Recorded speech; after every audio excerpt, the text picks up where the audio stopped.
నమస్తే సార్. ఎందుకు సార్ ఇలా కౌశిక్ రెడ్డి ఎందుకు ఆరోపణలు చేస్తున్నారు? కౌశిక్ రెడ్డే చేస్తున్నారా? లేదంటే వారితోని ఎవరైనా చేపిస్తున్నారా? ఇప్పుడు అదంతా కేటీఆర్ మాట్లాడిస్తున్నాడు కౌశిక్ రెడ్డితోని కేటీఆర్ అంటోడు మాట్లాడిస్తున్నాడు. కౌశిక్ రెడ్డి అని చరిత్ర తెలుగుగా కాదు ఇక్కడ, కానీ వాస్తవానికి నేను మాట్లాడేటువంటి పరిస్థితి కూడా కాదు అతని మీద. కానీ కౌశిక్ రెడ్డి అనేవాడు ఈయల్లో ఒక చిల్లర వ్యక్తి. అంటే ఈయల్లో తెలంగాణ ఉద్యమకాలను ఆనాడు మానుకోటలో తెలంగాణ ఉద్యమకాల మీద దాడి చేసి తుపాకులు ఎక్కుపెట్టి కాద్దామని చూసినోడు. తెలంగాణ ఉద్యమకాలను మొత్తం దాడి చేస్తే తెలంగాణ ఉద్యమకాలను ఆ రోజు దాదాపు 11 మంది ఉద్యమకాలను తీసుకుపోయి వరంగల్ హాస్పిటల్లో వేయడం జరిగింది. వాళ్ళ కాళ్ళు చేతులు ఇరుగొట్టిండు, వాళ్ళ మీద దాడులు చేసి వాళ్ళని చంపే ప్రయత్నం కూడా చేసింది ఇదే కౌశిక్ రెడ్డి అన్నటోడు.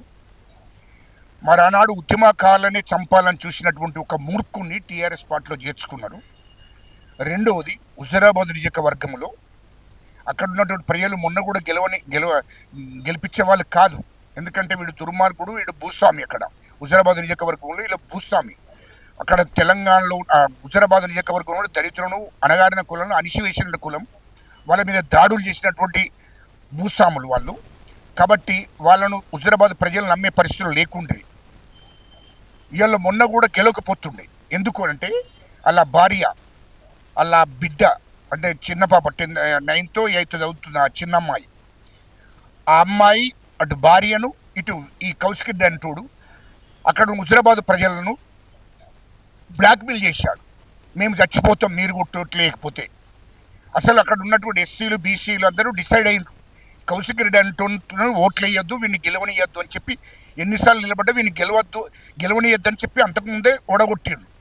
అటువంటిది మొన్న కూడా ఎలక్షన్లలో 2023 ఎలక్షన్లలో కూడా అప్పుడు అందరూ డిసైడ్ అయితే ఆనాడు భార్యను తీసుకుపోయి ఆ చిన్నమ్మాయి ఆ బిడ్డని తీసుకుపోయి ముగ్గురు నిలబడి మేము ఓట్లేయకపోతే మేము విషం ముచ్చుకొని సత్తము, మా శవాలను మీరు మొయ్యవలసి వస్తుంది అని చెప్పినాక అక్కడ ఉన్నటువంటి బిడ్డను భార్యను చూసి ఆడవాళ్ళు కూడా చచ్చిపోతారట, నియోజకవర్గానికి పాపం తలుగుతుందేమో అని చెప్పి ఆ ప్రజలు కనికరించి ఓట్లేసిండ్రు. వాళ్ళని బ్లాక్మెయిల్ చేస్తే ఓట్లేసిండ్రు.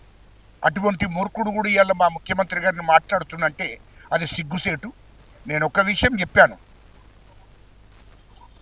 కేటీఆర్ నువ్వు మాట్లాడిచ్చినావు కదా కౌశిక్ రెడ్డితో. కౌశిక్ రెడ్డికి ఒకటి చెప్తున్నా, అరే నీకు దమ్ముంటే మా ముఖ్యమంత్రి గారు ఏనాడు కూడా జెడ్పీటీసీకి కానీ, ఎమ్మెల్సీకి కానీ, ఎమ్మెల్యే కానీ, ఎంపీగా ఉన్నప్పుడు కూడా హైదరాబాద్లో ఏ హోటల్లో తిన్నోడు కాదు, ఏ హోటల్కు పోయినోడు కాదు. తర్వాత సినిమా హీరోలతో, హీరోయిన్లతో మాట్లాడినోడు కూడా కాదు. ఆయనకు కావాల్సింది బిజినెస్, ఇవాళ వ్యాపారం, తర్వాత రాజకీయాలు, అంతే తప్ప ఆయనకి సమాజంలో ఎవరితో కూడా ఎలాంటి దుర్మార్గమైన సంబంధాలు ఆయన జీవితంలో పెట్టుకోలేదు. అటువంటి నీతి నిజాయితీకే మారు పేరే రేవంత్ రెడ్డి గారు, మా ముఖ్యమంత్రి గారు. ఇవాళ ముఖ్యమంత్రి అయిన తర్వాత కూడా 18 గంటలు పనిచేస్తున్నాడు తెలంగాణ ప్రజల కోసం. అది తెలంగాణ ప్రజలకు తెలుసు, రాజకీయ నాయకులు అందరికీ కూడా తెలుసు. అటువంటి ముఖ్యమంత్రి గారి మీద అబద్ధాలు మాట్లాడి లేనిపోయిన ఆరోపణలు చేస్తే తెలంగాణ ప్రజలు క్షమించరు. అది గుర్తుపెట్టుకో.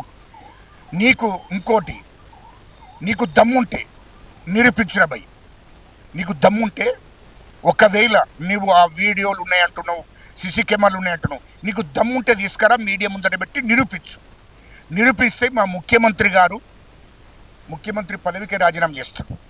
కానీ ఒక్కటి మాత్రం గుర్తుపెట్టుకో, నువ్వు నిరూపించకపోతే హైదరాబాదులో నిన్ను తిరగనియరు, తరిముకుంటూ కొడతారు.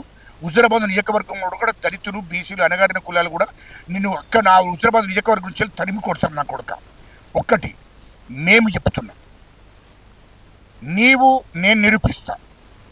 నేను నిరూపిస్తా, మీ కేటీఆర్ చేసిన ఘనకార్యాలని నేను నిరూపిస్తా. అదే పార్కైతులో 820, 824, 828 రూమ్ నెంబర్లతో సహా 2015 నుంచి 2016 దాకా సంవత్సరం వెళ్ళా అక్కడిక్కడే ఏ హీరోని తెప్పించుకున్నాడు, ఏ హీరోని ఉంది, ఎవరిని అక్కడ వాళ్ళను బ్లాక్మెయిల్ చేసి వాళ్ళను లొంగ తీసుకున్నాడు అనే విషయాలు మొత్తం క్లారిటీగా సీసీ కెమెరాలతో సహా మొత్తం వీడియోలు అన్నీ ఉన్నాయి. అది నేను బయట పెట్టడానికి రెడీ. ఒకవేళ ఇది తప్పైతే నన్ను జైలుకు పంపించండి, దీనికి ready. Subscribe us and press the bell icon for more interesting updates.